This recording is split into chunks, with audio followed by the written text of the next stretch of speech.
This is the story of Nathaniel. It was the year 1899. The date was the 29th of October, and I was 28 years old. My name is George Edward Green, and this is my story. I found myself in the old fishing port of Whitby, which is situated on the northeastern coast of England. I had come from my native West Yorkshire home in Huddersfield to start out on a new adventure, a new life, a new town, and I could not think of anywhere better to be. I had come in search of Whitby Jet, which had become part of the mourning attire for Queen Victoria after the sudden death of her husband Prince Philip in 1861. There was money to be made from Whitby Jet, and also from the many fossils that were to be found along the coast. Between Whitby and Ravenscar, one particular night, which was very dark and stormy, the wind was blowing at gale force as it came across the North Sea. There were ships within the harbour walls which were being tossed and blown around like pieces of cork. However, they did have much more protection than those who were out on the open sea, having to sail through mountainous waves, which came ashore crashing and thundering into the harbour entrance between the twin piers. Both lighthouses shone their message of warning to the ships of their impending doom on the rocks, as they were tossed and blown towards that shore. The wind was driving fiercely over the harbour wall, and was causing the sand to move in a most unusual way, causing a serpentine pattern to undulate and arch as it moved across the beach. I was staying in an old fisherman's cottage on Henrietta Street, which was known locally as Pier Cottage. The cottage always looked as though it was shrouded in an eerie smoke which came from the Fortune Skipper smoking house, just as it had since William Fortune started the smokehouse in 1872. Sometimes the smoke that gathers round the old streetlight has the appearance of some ethereal spirit dancing in the night air.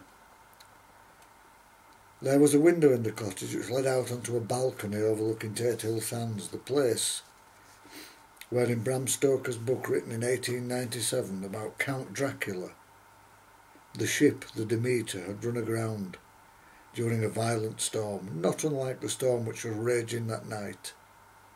Waves were crashing like thunder into the breakwaters. Great plumes of spray were sent high into the night air. The wind was howling, making a very eerie sound as it seemed to have a ghostly noise as it passed through the red pan-tiled roofs. Although I felt very comfortable in my cottage, I had a strange feeling of uneasiness at the violence of the storm outside. I lit some candles and threw some driftwood logs onto the fire, which spat and crackled. The flames took hold of them, bringing a warm but eerie glow into the cottage as though dancing across the walls. The icy wind which blew in from the North Sea brought hail which tapped against the window pane. Tap, tap, tap. Lightning flashed across the bay and appeared to be quenched in the seething cauldron which was the North Sea. I sat down in front of the fire which was roaring away in the grate, and observed as the flames were reflected in the polished brass of the fender around the hearth. I took some old twist tobacco from my pouch and cut a length of it off with my pocket knife.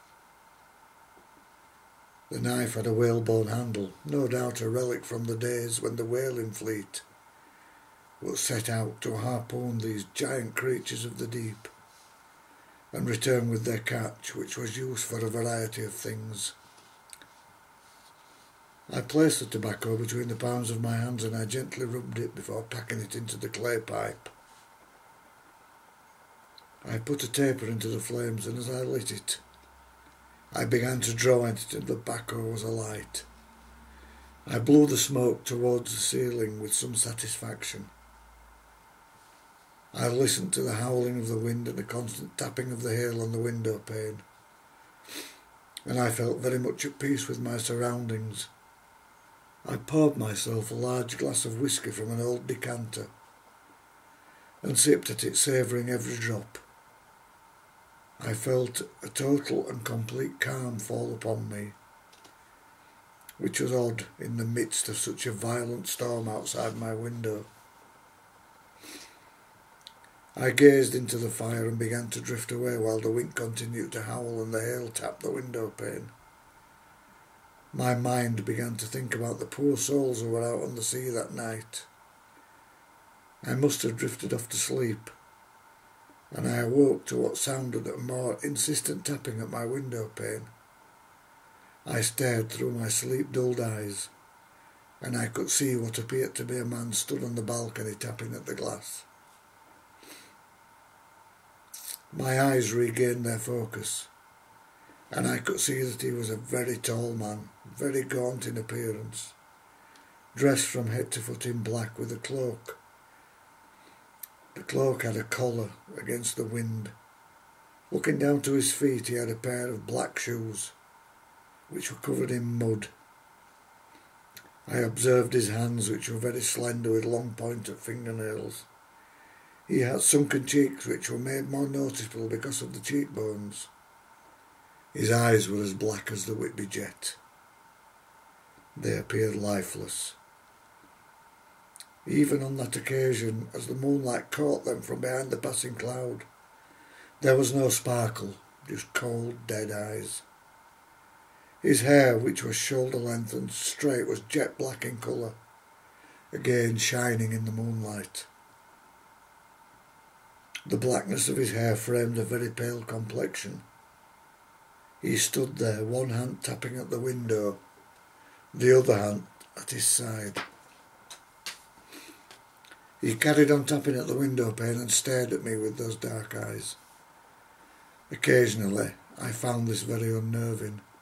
I knew not what he was seeing as he appeared to be looking me up and down, from the top of my head to my feet. He also looked into every corner of the room, tap, tap, tap, on the window pane. Then in a single movement, he appeared to gesture me towards the window.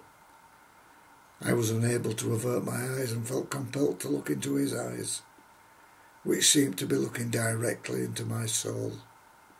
I was transfixed and could do nothing. I had to obey his will. I walked towards the window and I tried once again to avert my eyes, but I was hypnotised. He reached out his arm and held up his hand. His finger beckoned me towards the open window. I noticed that even though the wind howled around him, he remained motionless. Not even a single hair on his head was moving.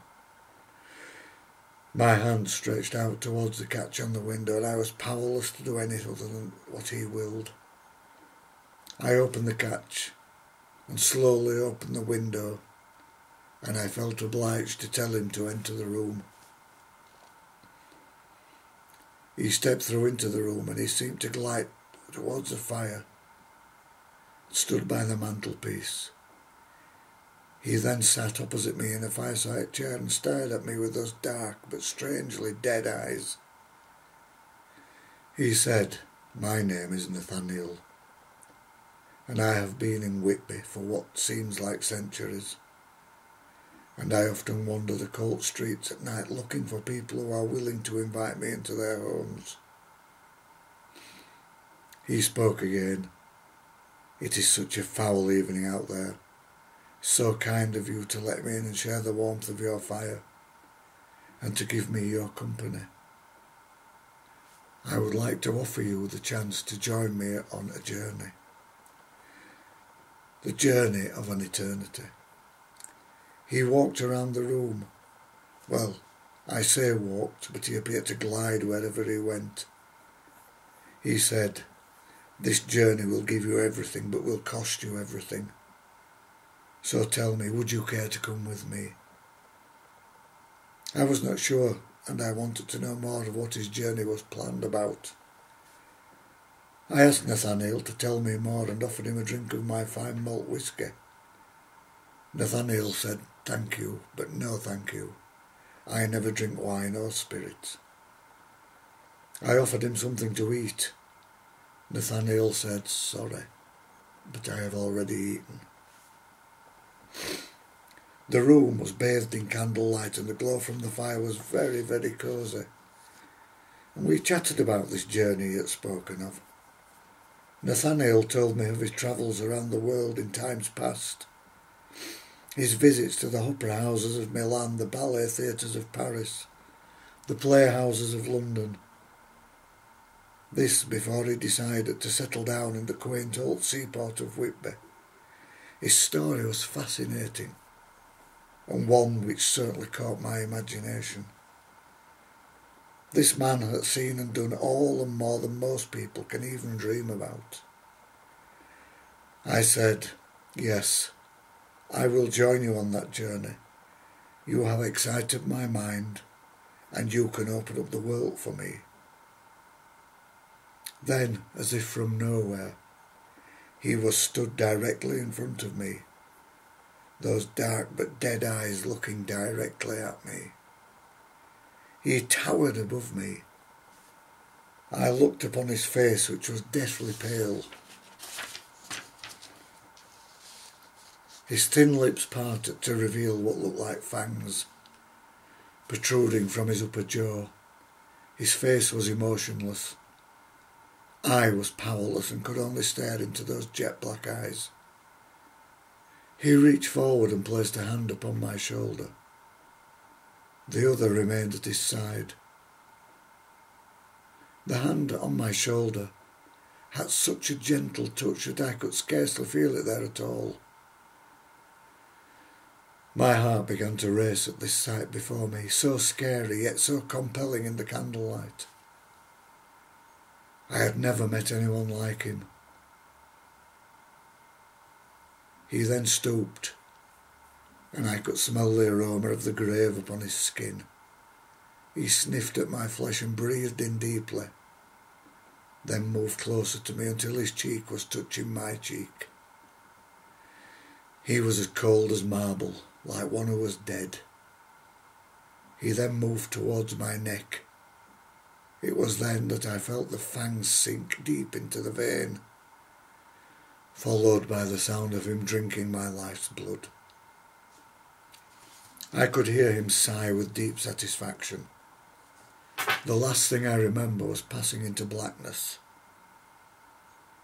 I awoke the very next evening after the sun had gone down. The night was calm.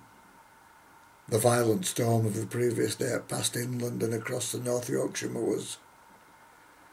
I looked out across the bay through the twin piers of the lighthouses. They were still flashing the warning to the ships, the warning of the dangerous rocks awaiting them should they stray too close to the shore. Just like any other evening, with the exception that I had awoken with an incredible thirst for human blood. I wanted to go out onto the cobbled roads of the town and into the dark alleyways of Whitby, into those hidden alleyways and hiding places. As I walked down Argument Yard, I found my first victim. He was on his way home after spending a few hours at the White Horse and Griffin Inn. I dispatched him into the jaws of death. Nathaniel had gone, disappeared somewhere into the night. After starting me out on this eternal journey, he left behind him a vampire.